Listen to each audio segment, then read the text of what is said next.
Hi, I'm Dr. Wayne Harrison with Ditron Dental USA, and I am very excited today to introduce you to our full drill stopper kit.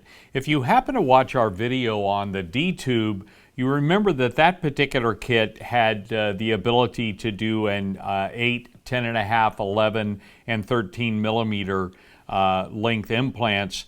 The full drill stopper kit allows you to be able to place a 6 millimeter length implant as well, and then it also has 4.5 millimeter diameter drills, so if you want to place a 5 millimeter diameter implant, you have that ability as well.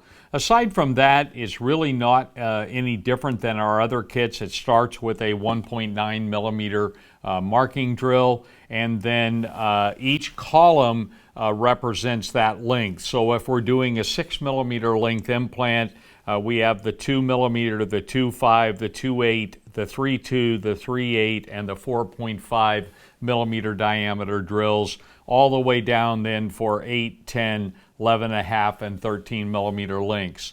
So if this particular kit meets your needs maybe better than the D-tube did, then I would welcome you to visit us at DitronDentalUSA.com. And while you're there, if you'd like to register for a one-on-one with myself or one of my colleagues, we'd be happy to introduce you to the full drill stopper kit, as well as any of our other products that we have at Ditron Dental, and we would love to have you as part of the Ditron Dental family.